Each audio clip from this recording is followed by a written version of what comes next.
Hello my dear students, कल आपका math का एग्ज़ाम है मैट्रिक बोर्ड के लिए। तो मैं आपके लिए कुछ महत्वपूर्ण फार्मूले लेकर आया हूं जो कल के एग्ज़ाम में आपके आने वाले हैं जी। तो थोड़ा सा ध्यान से समझेंगे। कह रहा है यूक्लिड बहन विधि से क्या निकाला जाता है जी। तो HCF एकदम इम्पॉर्टेंट क्वेश्चन को मैं डील करूँगा। यूक्लिड बहन विधि से क्या निकाला जाता है। तो HCF और LCM का गुणनफल दोनों संख्या के गुणनफल के बराबर होता है। नेक्स्ट है दो अभाज्य संख्या का मासा क्या होता है, एक। एकदम महत्वपूर्ण क्वेश्चन आने वाले हैं।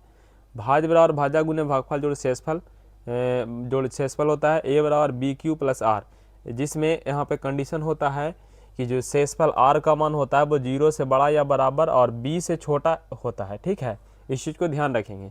और ये शांत अशांत दोस्त और दुश्मन वाली बात मैंने बताया था। क्या बताया था जी। तो बताया ये था कि जिस भिन्न के हर का गुणनखंड 2 और 5 हो तो आप समझ लीजिए कि वो शांत होगा, और इसके अलावा कुछ भी रहेगा तो अशांत होगा। मैं शॉर्ट में रिवीजन करा देता हूँ। वो महत्वपूर्ण फॉर्मूले जो आपके एग्जाम में आने वाले हैं, कल के एग्जाम में आपको आने वाले हैं, तो थोड़ा सा ध्यान से समझते चलेंगे। कह रहा है द्विघात समीकरण का मानक रूप क्या होता है, AX² + BX + C बराबर 0 पर कंडीशन है कि यहाँ A का मान 0 नहीं होना चाहिए। एक घात वाले समीकरण को कहते हैं रैखिक समीकरण, जिसका मानक रूप होता है AX + B बराबर 0। यहाँ भी A नहीं होना चाहिए, A 0 नहीं होना चाहिए। दो घात वाले बहुपद का अधिकतम मूल होता है दो गो, एगो होता है अल्फा, एगो होता है बीटा। त्रिघात बहुपद का मानक रूप क्या होता है, AX³ + BX² + CX + D बराबर 0 होता है। कोई ग्राफ वक्र जो है वो एक सच को जितनी बार काटती है, इस प्रकार से क्वेश्चन एक पूछा जाता है। इस प्रकार से आप समझ लीजिए कि क्वेश्चन आता है कुछ इस प्रकार से, ऐसे एक सच दे देगा और ऐसे बाई एच दे देगा। आपसे पूछेगा बताइए इसका कितने हल है। तो यहाँ ध्यान देना है, एक हल, दो हल, तीन हल। एक सच को जितने बार काटता है उतने ही हल इसके होते हैं। इस चीज़ पे आप ध्यान देकर के यदि समझेंगे तो ज़्यादा बेहतर होगा। तो मैं इसको भगाता हूँ और समझता हूँ। नेक्स्ट आगे कह रहा है कि द्विघात समीकरण में AX² + BX + C बराबर 0 हो तो मूलों का योग अल्फा प्लस बीटा क्या होता है, -B/A होता है। एकदम ध्यान से समझते चलेंगे छात्र। अल्फा इंटू बीटा होता है, C/A होता है। एकदम यहाँ से क्वेश्चन आने ही वाला है। त्रिघात समीकरण में यदि AX³ + BX + CX + D बराबर 0 हो तो alpha plus beta plus gamma बराबर -B/A होता है। Alpha beta plus beta gamma plus alpha gamma और C/A होता है। Alpha into beta into gamma और -D/A होता है। यदि अल्फा प्लस बीटा और अल्फा इंटू बीटा दिया रहे तो द्विघात समीकरण कैसे निकालेंगे। तो द्विघात समीकरण निकालने के लिए आपके पास फॉर्मूले हैं। क्या है जी।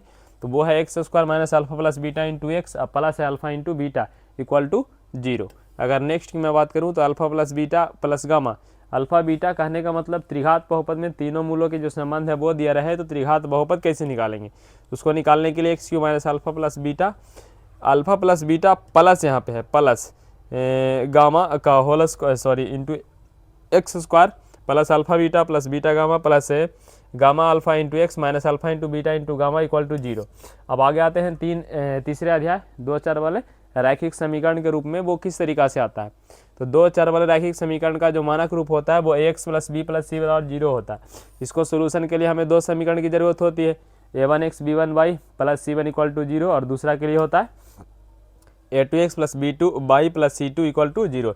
यहाँ से सबसे महत्वपूर्ण ये तीन सवाल यहाँ से आते हैं, तीनों में कोई भी आ सकता है। A1/A2 यदि B1/B2 के बराबर नहीं है तो अद्वितीय हल होगा, एक हल होगा, एकदम आएगा ही आएगा।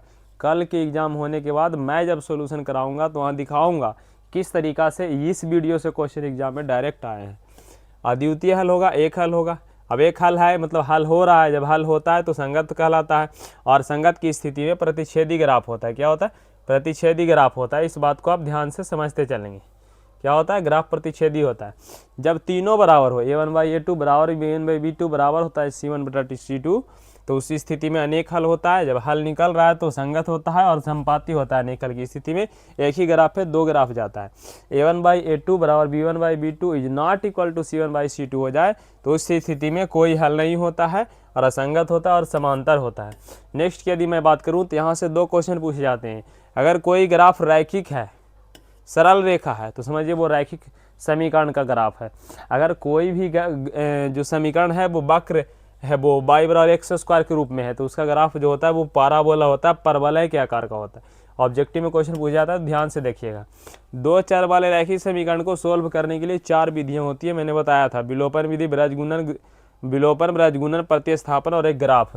ग्राफ को हिंदी में आलेख बोलते हैं, इस बात को ध्यान रखेंगे। ग्राफ अलग और आलेख अलग नहीं है, दोनों एक ही चीज़ है। नेक्स्ट कह रहा है द्विघात समीकरण के मूल ज्ञात करना है, तो बताइए कैसे कैसे आप ज्ञात कर सकते हैं द्विघात समीकरण को मूल ज्ञात करने के लिए मुख्य 3 विधि है। पहला है गुणनखंड, पूर्णवर्ग विधि और द्विघाती सूत्र।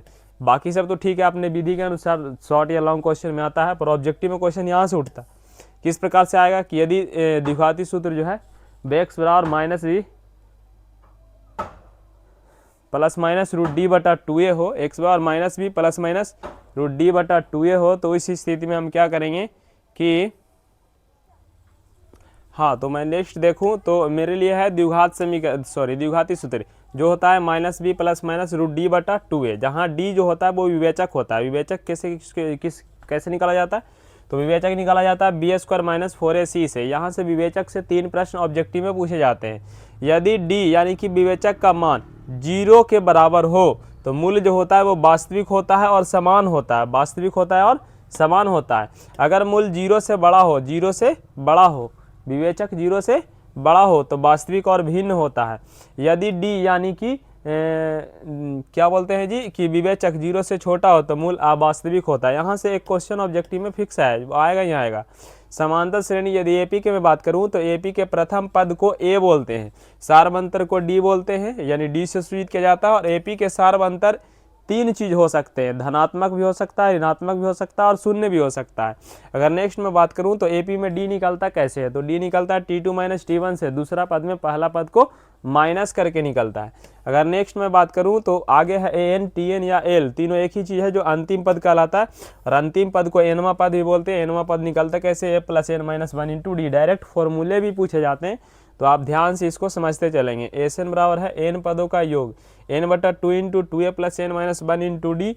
जहाँ इसको नेक्स्ट दूसरे तरीका से भी लिखा जा सकता है, जब अंतिम पद दिया रहे तो n बटा 2 into a plus an, L या Tn, इसी को बोलते हैं अंतिम पद। यहाँ पे देखिए लिखा हुआ, यहाँ a प्रथम पद, d सर्वांतर और n पदों की संख्या होती है। अगर AP में 3 संख्याएं लगातार दिया हो, A, B और C, तो AP में B बराबर होता है a प्लस c बाई 2, मतलब B बीच वाली जो संख्या होती है प्रथम संख्या और अंतिम संख्या को मिला करके आधा करने से निकलता है। अगर AP में रहे तो उसी का दूसरा नाम है समांतर माध्य। क्या है, समांतर माध्य। ये कुछ अलग से नहीं है, समांतर माध्य उसी को कहते हैं जो बीच में दी हुई रहती है। यहाँ से क्वेश्चन नेक्स्ट रूप में पूछा जाएगा कि त्रिभुज में क्या क्या चीज होते हैं, तो त्रिभुज में 3 कोण होता है, तीनों कोण का योग 180 होता है, पहला ऑब्जेक्टिव क्वेश्चन। दूसरा पूछा जाएगा त्रिभुज के समरूप होने के शर्त, ये 2 नंबर में क्वेश्चन पूछे जाते हैं। या ऑब्जेक्टिव में पूछेगा तो बताइए निम्नलिखित में कौन शर्त सही है। भुजाओं की संख्या समान हो, संगत कोण बराबर हो, संगत भुजाएं समानुपाती हो। समरूप होगा तो भुजाएं समानुपाती होगी, अगर आकृति सर्वांगसम होंगे तो भुजाएं की लंबाई समान होगी। इस बात पे आप ध्यान देंगे। नेक्स्ट कह रहा है कि सभी वृत्त, यहाँ से एक ऑब्जेक्टिव क्वेश्चन आने वाला है, यहाँ से सभी वृत्त, समबाहु त्रिभुज, वर्ग और आयत हमेशा समरूप होते हैं। एक क्वेश्चन यहाँ से कल मैं दिखाऊंगा, यहाँ से पूछे गए हैं, तो ध्यान से आप समझ लें। वृत्त, समबाहु त्रिभुज, वर्ग और आयत हमेशा समरूप होते हैं। त्रिभुज में बना बहिष्ठ कोण जो बनता है वो अंदर वाला दोनों कोण के योग के बराबर होता है। नेक्स्ट बोल रहा है कि ABC एक समकोण त्रिभुज है जहाँ AC का मान BC के बराबर है, तो 6 अध्याय में पढ़ना भी था। AB स्क्वायर बराबर 2AC स्क्वायर होता है, एकदम रट लो। AB स्क्वायर बराबर 2AC स्क्वायर होता है। AC चूंकि BC के बराबर है तो AC की जगह BC भी लिख सकते हैं, यानी AB स्क्वायर बराबर 2AC स्क्वायर चाहे 2BC स्क्वायर। नेक्स्ट बोल रहा है क्वेश्चन जी कि त्रिभुज की ऊंचाई तथा छाया के अनुपात क्या होता है, तो बताए थे शैडो बताए थे, शैडो ऊंचाई और छाया का अनुपात क्या होता है, तो बताए थे H1 बटा S1 बराबर H2 बटा H2। पहला वस्तु की ऊंचाई या पहला वस्तु की छाया का अनुपात दूसरा वस्तु की ऊंचाई और दूसरा वस्तु के छाया का अनुपात के बराबर होता है। क्यों, क्योंकि tan थीटा लेने पे दोनों बराबर होता है। यहाँ से क्वेश्चन देखिए ऑब्जेक्टिव में कितना मस्त क्वेश्चन पूछे जाते हैं जी। निर्देशांक ज्यामिति एकदम आएगा ही आएगा। निर्देशांक ज्यामिति किस तरीका से पूछा जाता है, ध्यान समझेंगे। मूल बिंदु का निर्देशांक क्या होता है, पहला ऑब्जेक्टिव 0,0, x अक्ष पे x रहेगा y 0, तो y 0 हो गया, x है y अक्ष पे तो x 0 हो जाएगा, y रहेगा 0,y। x अक्ष और y अक्ष के बीच 90 डिग्री कोण बनता है, मैंने बताया था। नेक्स्ट जो देख लीजिए, यहाँ से क्वेश्चन था पक्का आएगा, यहाँ से क्वेश्चन फिक्स है, आएगा ही आएगा। द्विघात ये जो है कार्तीय तल है, कार्टेशियन प्लेन है। अब इस कार्टेशियन प्लेन का आपको चिन्ह पूछा जाता है। कोई बिंदु दे देगा, बोलेगा बताइए किस चतुर्थांश में है, तो बिंदु के लिए संख्याएं, चतुर्थांश पता करने के लिए संख्याएं की जरूरत नहीं होती है, तो जरूरत होती है सिर्फ तो प्लस और माइनस चिन्ह की। कोई भी चिन्ह, कोई भी बिंदु दे देगा तो उसमें चिन्ह देख लीजिएगा, प्लस है, माइनस है, माइनस है, प्लस है, क्या है। अगर दोनों प्लस हो तो प्रथम में पहला माइनस दूसरा प्लस हो, दूसरा में दोनों माइनस हो तीसरा में, और पहला प्लस दूसरा माइनस हो तो चौथा में हो जाएगा। नेक्स्ट बोल रहा है कि यदि दो बिंदु x, y और x2, x1/1 और x2/2 है तो उसके बीच की दूरी क्या होगी, तो √(x2 - x1) के whole square plus y2 - y1 के होल स्क्वायर।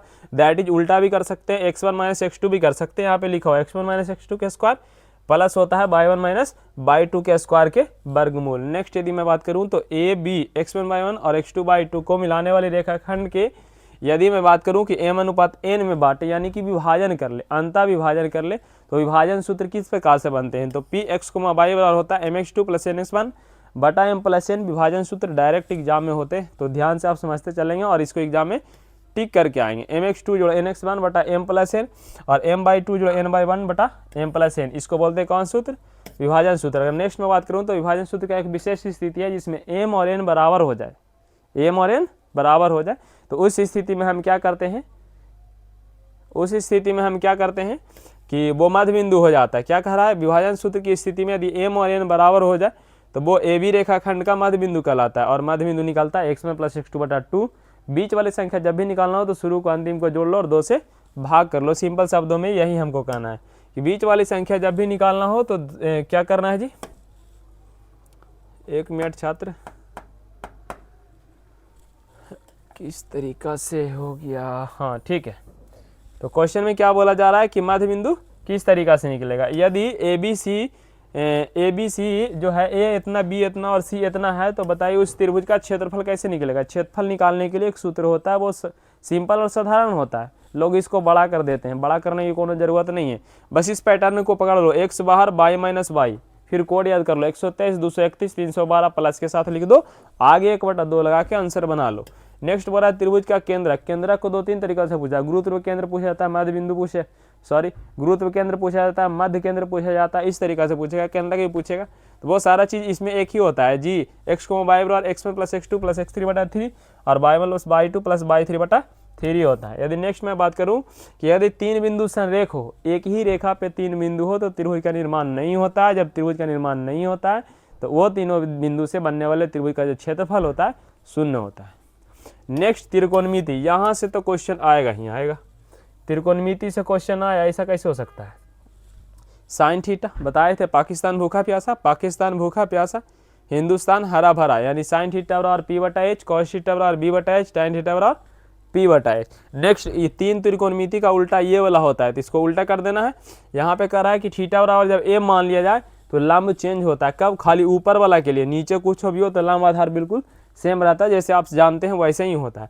ऊपर यदि थीटा हो तो लंब नीचे वाला हो जाता है, आधार इधर वाला हो जाता है, कर्ण तो कर्ण रहता ही है, कर्ण में कोई परिवर्तन नहीं होता है। साइन थीटा का उल्टा होता है कॉसेक थीटा, इसलिए साइन को यदि बराबर में लिखना है तो 1/cos कॉसेक करना होगा, कॉस को बराबर में लिखना है तो 1/sec सेक करना होगा, क्योंकि साइन का उल्टा कॉसेक कॉस और कॉस का उल्टा सेक और टैन का उल्टा कोट होता है। ध्यान रखिएगा, उल्टा त्रिकोणमिति के गुणनफल हमेशा 1 होता है, क्योंकि जब तिरछा तिरछी गुना करेंगे तो ये वाला नीचे संख्या इधर जाएगा तो गुना, यानी साइन को इंटू कॉसेक करेंगे तो उसका आंसर 1 हो जाएगा।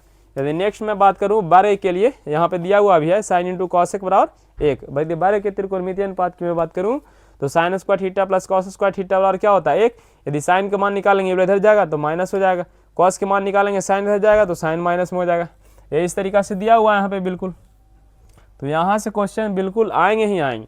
सेक स्क्वायर माइनस टैन स्क्वायर बराबर 1 होता है, यदि सेक स्क्वायर निकालेंगे तो टैन स्क्वायर जगह प्लस हो जाएगा, बिल्कुल प्लस में। ये टैन निकालेंगे तो 1 इधर जाकर माइनस हो जाएगा, बिल्कुल माइनस में। नेक्स्ट इसी तरीका से ये भी है 90 माइनस थीटा का त्रिकोणमिति अनुपात यदि मैं देख लूँ तो पूरा कोण त्रिकोणमिति में साइन होता है कॉस के साथ और कॉस होता है साइन के साथ, टैन होता है कॉट के साथ और सेक होता है कॉसेक के साथ। साइन रहेगा 90 माइनस थीटा, कॉस हो जाएगा, कॉस रहेगा तो साइन हो जाएगा। यदि टैन रहेगा तो कॉट होगा, कॉट रहेगा तो टैन होगा, सेक रहेगा तो कॉसेक और कॉसेक रहेगा तो सेक। अगर नेक्स्ट में बात करूँ तो टैन थीटा क्या होता है, टैन होता है लंब बटे आधार, तो लंब बटे आधार करने के लिए ऊपर को साइन रखना होगा, नीचे कॉस रखना होगा, तो साइन थीटा बटा कॉस थीटा। टैन उल्टा, साइन का उल्टा होता है कॉट, तो इसको भी उल्टा कर देंगे, कॉस ऊपर और साइन नीचे। नेक्स्ट यहाँ से देख लीजिए क्वेश्चन किस तरीका से पूछा जाएगा। यहाँ से कैसे पूछा जाएगा, इसमें आपको मान पूछा जाएगा कि इस पर कितना डिग्री का मान कितना होता है, एकदम डायरेक्ट साइन 30 डिग्री का मान क्या होता है। तो इस तालिका को आप अच्छे तरीक़ा से एक बार देख करके जाएंगे, क्योंकि इस तालिका से क्वेश्चन बिल्कुल आएंगे ही आएंगे। अब कोई भी क्वेश्चन आ जाए ना समझ में आए तो कैसे बना सकते हैं, तो यहाँ पे आप इसको सोल्व कर सकते हैं। अगर आपके पास टाइम है तो डायरेक्ट आप लिख सकते हैं पूरे तालिका को। कैसे, तो पहले तो लिखेंगे साइन थीटा वाला कॉलम में 0 1 2 3 और 4, 0 1 2 3 4 लिखेंगे। उसके बाद 4 से भाग दे देंगे, 4 से भाग करने के बाद सबका वर्गमूल निकालेंगे। तो 0/4 0 होता है, 0 का वर्गमूल 0 हो जाएगा। 1/4 तो 1 का वर्गमूल 1, 4 का वर्गमूल 2 तो 1/2 होगा। और 2/4 करेंगे, 2 से कटेगा, एक बार में 2 बार में, तो 1 के वर्गमूल 1 और 2 का तो √2 हो जाएगा। 2 में क्या हो जाएगा, √2 हो जाएगा। तो यहाँ पे यदि मैं 3 की बात करूँ, 3 की मैं बात करूँ, 3 का वर्गमूल √3 होगा, 4 का 2 हो जाएगा, 4/4 क्या हो जाएगा, 1 हो जाएगा, तो 1 का वर्गमूल 1 हो जाएगा। बाकी साइन का पूरक होता है कॉस, तो पीछे से लिखते चल जाइए। 1 होगा पहले √3/2 होगा, 1/√2 होगा, 1/2 होगा, उसके बाद 0 हो जाएगा। tan लाना है तो साइन कॉस को भाग दीजिए, यही बताएं। tan थीटा और साइन थीटा बटा कॉस थीटा है, दोनों को भाग दे दीजिए, आंसर आ जाएगा। नेक्स्ट मैं बात करूँ तो वृत्त में क्या होता है, वृत्त का क्षेत्रफल पहला है πr², वृत्त का परिधि 2πr, वृत्त का व्यास 2r, अर्धवृत्त की परिधि, यहाँ से क्वेश्चन एकदम आता ही आता है। अर्धवृत्त की परिधि πr + 2r, क्योंकि 2πr को 2 से भाग देंगे तो πr बचेगा। अर्धवृत्त बनाने के लिए ऊपर व्यास को भी मिलाना पड़ेगा, तो व्यास होता है 2r, उसको मिलाएंगे तो उसको जोड़ना भी पड़ जाएगा, तो πr + 2 हो जाएगा। अर्धवृत्त की क्षेत्रफल तो आधा करना है, 2 से भाग दे दीजिए, πr² 2 हो जाएगा। वृत्त के बलय जो होता है वो किस तरीका से होता है, जो बलय का क्षेत्रफल होता है वो बड़ा वृत्त में से छोटा वृत्त घटा के बनाते हैं। यहाँ पे लिखा हुआ भी पाई बड़ी r² माइनस छोटी r², a² - b² के सूत्र से यहाँ पे खाली स्थान बनाया जाता है, एक बार प्लस में एक बार माइनस में। ऑब्जेक्टिव क्वेश्चन में क्या होगा कि पाई बड़ी r + छोटी r लिख देगा, यहाँ पे लिख देगा खाली स्थान, तो यहाँ समझना है बड़ी r माइनस छोटी r हो जाएगा। नेक्स्ट बोल रहा है वृत्त पर कितनी स्पर्श रेखाएं खींची जा सकती है, तो सिर्फ वृत्त पर यदि बात करें तो अनंत, बाहरी बिंदु से वृत्त पर तो 2, वहाँ पे लिखा हुआ है, ध्यान से आप समझ देंगे। वृत्त पर कितनी स्पर्श रेखा खींची जा सकती है, तो वो आंसर होगा अनंत। वृत्त की 2 बिंदु को मिलाने वाली रेखा को क्या कहते हैं, तो वो कहलाता है छेदक रेखा। वृत्त तथा स्पर्श रेखा के उभयनिष्ठ बिंदु को क्या कहते हैं, अब स्पर्श बिंदु हो जाएगा, क्योंकि स्पर्श रेखा ही है ना। बाह्य बिंदु से वृत्त पर तो 2 हो जाएगा। कितने अधिकतम स्पर्श रेखा खींची जा सकती है, 2। नेक्स्ट कह रहा है बाह्य बिंदु से खींची गई स्पर्श रेखा की लंबाई क्या होती है, तो दोनों स्पर्श रेखा समान लंबाई की होती है। बोलेगा किसी कोई ओ केंद्र वाला वृत्त है जिसपे बाह्य बिंदु P से P और P भी 2 स्पर्श रेखा खींची गई, इसमें PA का मान 8 है तो PB का मान क्या होगा, एकदम पूछा हुआ क्वेश्चन है। PA का मान 8 है तो PB का मान क्या होगा, तो डायरेक्ट आंसर 8 मार दिया, क्योंकि दोनों स्पर्श रेखा की लंबाई समान होती है। नेक्स्ट बोला बाह्य बिंदु से खींची गई स्पर्श रेखा की लंबाई समान होती है। एक तो हो गया। 2 अंतः स्पर्श करने वाले, यहाँ देख लीजिए, स्पर्श करने वाले 2-3 वृत्त होते हैं। अंतः स्पर्श करते हैं, कोई बाह्य स्पर्श करते हैं, कोई बिना टच के जाता है, कोई एक दूसरे के साथ बिल्कुल काट करके जाते हैं। तो यहाँ 4 कंडीशन है। 2 अंतः स्पर्श करने वाले वृत्त की उभयनिष्ठ स्पर्श रेखा क्या होगी, तो अंदर से स्पर्श करेगा तो एक ही बिंदु पे छुएगा, तो आंसर 1 होगा। 2 बाह्य स्पर्श करने वाले उभयनिष्ठ स्पर्श रेखा क्या होगी, तब बाहरी स्पर्श करेगा तो 3 गो हो जाएगा। मैं दिखा देता हूँ किस तरीका से 3 गो होता है। ये हो गया बाहर से, सॉरी थोड़ा ठीक से बना नहीं, इस तरीका से बाहर से स्पर्श कर रहा है, तो एक तो ऊपर से जाएगा, एक तो नीचे से जाएगा, और एक बीच से जाएगा, एक बीच से जाएगा। क्या गो हो गया, 3 गो हो गया ना। तो ये 3 गो होता है, क्या होता है, 3 गो होता है। अगर नेक्स्ट में बात करूं तो नेक्स्ट कह रहा है 2 वृत्त या अप्रतिच्छेदी के स्पर्श उभयनिष्ठ स्पर्श रेखा क्या होती है, तो ये 2 नहीं होता है, ये 4 होता है। इसको आप सही कर लेंगे, इसको 4 होता है।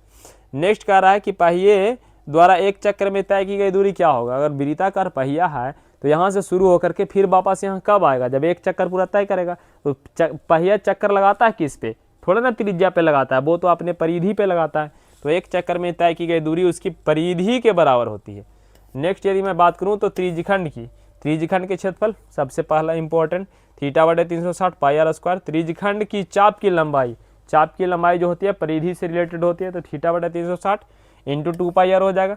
लघु वृत्तखंड का क्षेत्रफल, वृत्तखंड छोटा हो या बड़ा हो, वृत्तखंड का क्षेत्रफल होता है θ/360 × πr² -1/2 r² sin थीटा। अगर थीटा छोटा हो तो लघु हो जाएगा, थीटा बड़ा हो तो दीर्घ हो जाएगा।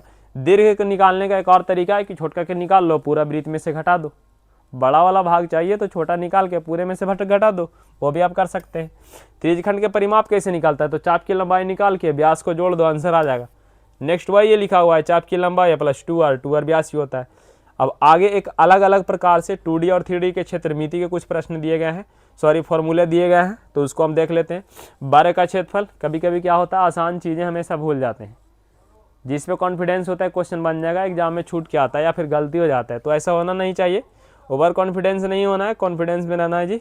तो कह रहा है वर्ग का क्षेत्रफल क्या होता है, भुजा स्क्वायर, वर्ग के परिमाप 4 × 1 भुजा, वर्ग का विकर्ण √2 × 1 भुजा। एक बार मैं रिकॉल कर देता हूँ, मतलब मिला लेते हैं, ठीक है, सही से होना चाहिए।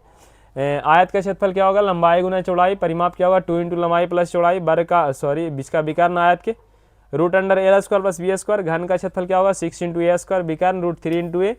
आयतन क्या होगा A का Q। और घनाभ के बारे में बात करूं तो घनाभ का क्षेत्रफल होता है 2 × LV + BH + LH। विकर्ण की बात करूं तो √L² + B² + H²। आयतन है LBH। उसके बाद नेक्स्ट है बेलन। बेलन का वक्र पृष्ठीय क्षेत्रफल होता है 2πRh, ध्यान से मिला लें कहीं गलत ना हो। संपूर्ण पृष्ठीय क्षेत्रफल होता है 2πr × r + h। आयतन होता है πr²h। शंकु की बात करूं तो शंकु जो है बेलन का 1/3 भाग होता है, तो वक्र पृष्ठीय क्षेत्रफल πrl, संपूर्ण होता है πrl + πr²। और आयतन हो जाता है जी 1/3 πr²h। यदि l की जरूरत पड़े तो √h² + r²। गोला की बात करें तो गोला एक फुटबॉल के आकार का होता है, गोला का क्षेत्रफल 4πr², आयतन होता है 4/3 πr3। अर्धगोला की बात करें तो कटोरा जो भिखारी होता है लिया हुआ है ना, ठीक है। वर्ग का क्षेत्रफल 2πr², संपूर्ण पृष्ठीय क्षेत्रफल में एक बढ़ जाता है 3πr²। आयतन होता है, टोटल गोला के आधा कर दिया 4π है तो 2π हो जाएगा, 2/3 πr3 हो जाएगा। यदि अर्धगोला की त्रिज्या की मैं बात करूं तो उसकी ऊंचाई आपस में बराबर होती है। अर्धगोला जो कटोरा होता है उसका त्रिज्या और ऊंचाई आपस में बराबर होती है। वो लट्टू या खिलौने के क्षेत्रफल जब निकालना होगा तो उसमें ज़रूरत पड़ेगा, इस चीज़ का आप ध्यान रखेंगे। छिन्ना की मैं बात करूँ तो ये 10th में एक नया चीज़ है जो कि छिन्नक दिया, बाकी तो 9th में पढ़ना ही था। तो छिन्ना की मैं बात करूँ तो इसका आयतन होता है 1/3 πh × r1 के स्क्वायर + r2 के स्क्वायर + r1 × r2। चूँकि त्रिज्या 2 होती है तो रिलेशन भी कुछ बढ़ेगा। वक्र पृष्ठीय क्षेत्रफल हो जाएगा πl × r1 + r2। संपूर्ण होगा वक्र पृष्ठीय क्षेत्रफल प्लस ऊपर और नीचे वाले वृत्त के क्षेत्रफल का योग πr1 के स्क्वायर + πr2 के स्क्वायर। लेकिन छिन्नक बनाते समय एक चीज़ पे ध्यान रखेंगे कि r1 जो होगी वो बड़ी त्रिज्या, r2 जो होगी छोटी त्रिज्या, l फॉर त्रिज्यक ऊंचाई और h जो हो जाएगा उसकी ऊंचाई होगी। सांख्यिकी सबसे इम्पॉर्टेंट चैप्टर है जी सांख्यिकी, जिससे एग्जाम में आने वाले प्रश्न आसानी से बनते हैं। सांख्यिकी में पहला माध्य है, दूसरा माध्यक, उसके बाद बहुलक, कुछ नेक्स्ट चीज़ें भी है, वर्ग चिन्ह वगैरह है। तो माध्य क्या होता है, उसी का दूसरा नाम एवरेज औसत है, जो प्रेक्षणों का योग बटे प्रेक्षणों की संख्या से बनता है। या आप यदि लॉन्ग क्वेश्चन में बनाते हैं तो सिग्मा xi × fi बटे sigma fi, sigma for summation, यानी कि योग होता है xi, वर्ग चिन्ह होता है fi, उसकी वार्ता होती है। वर्ग चिन्ह निकालते कैसे, ऊपरी सीमा प्लस निम्न सीमा बटा 2 से। डायरेक्ट ऑब्जेक्टिव में क्वेश्चन भी पूछे जाते हैं कि 10,20 के वर्ग चिन्ह क्या होगा, तो दोनों को जोड़ के 2 से भाग दे दीजिएगा, आंसर आ जाएगा। नेक्स्ट माध्यक बराबर है l + n/2 - CF/f × h। शायद आप रिवीजन कर ही लिए होंगे, फॉर्मूले ध्यान रखेंगे, एल वगैरह सब क्या होता है यहाँ पे सब लिखा हुआ है। एल बराबर माध्यक वर्ग की निम्न सीमा, अगर माध्यक वर्ग की निम्न सीमा पता कर लिए समझिए सब निकल जाएगा। वर्ग माप होता है h ऊंचाई, और n बारंबारता का योग होता है, और CF जो है माध्यक वर्ग के ठीक पहले वाले वर्ग की संचयी बारंबारता होती है, f होती है माध्यक वर्ग की बारंबारता।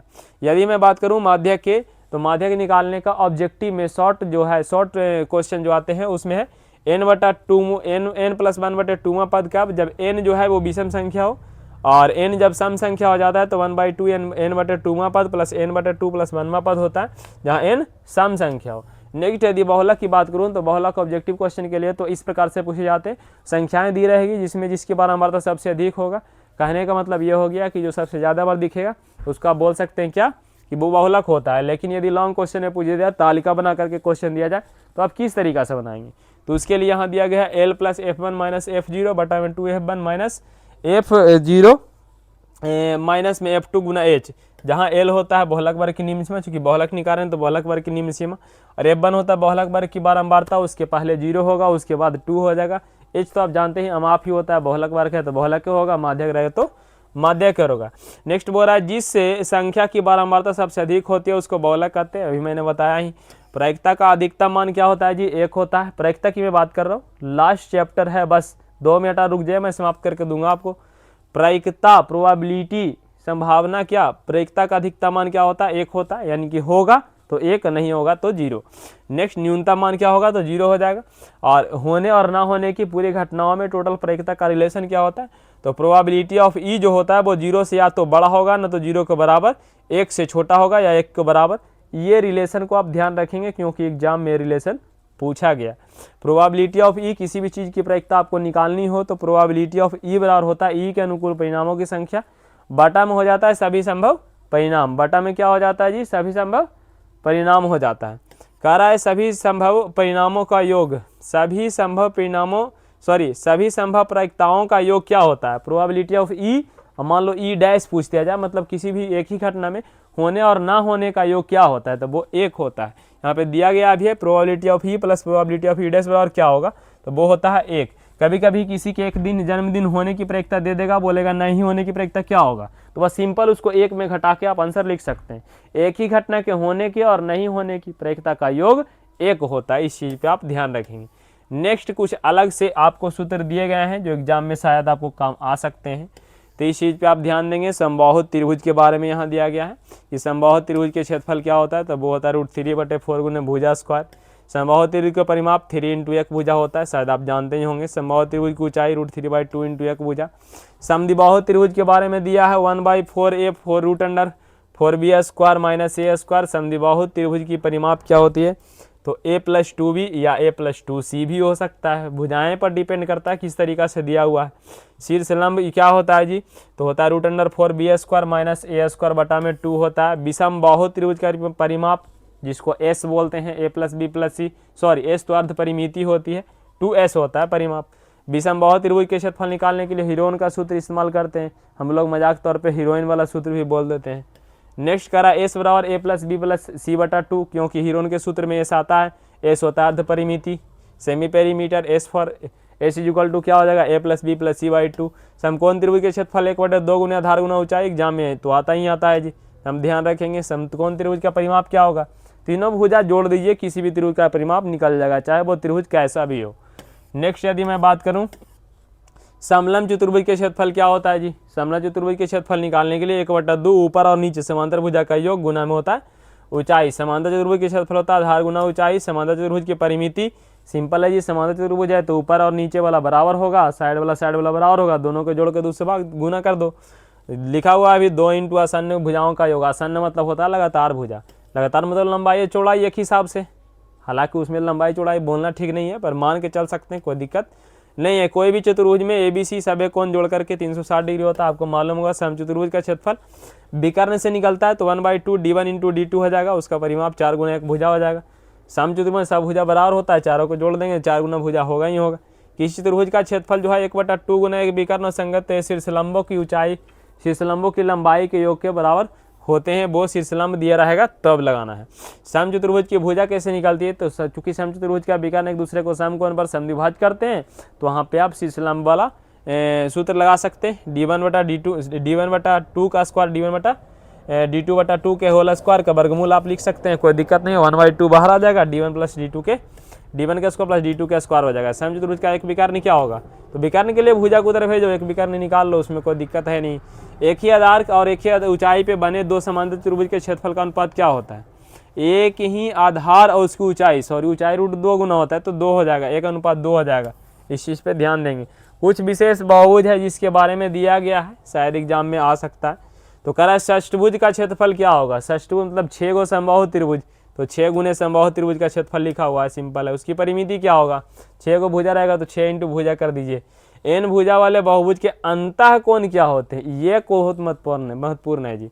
n भुजा वाले बहुभुज चाहे त्रिभुज हो चतुर्भुज हो चाहे पंचभुज हो कुछ भी हो, उसका अंतः कोण निकाला जाता है 2 × n - 2 × 90 डिग्री से।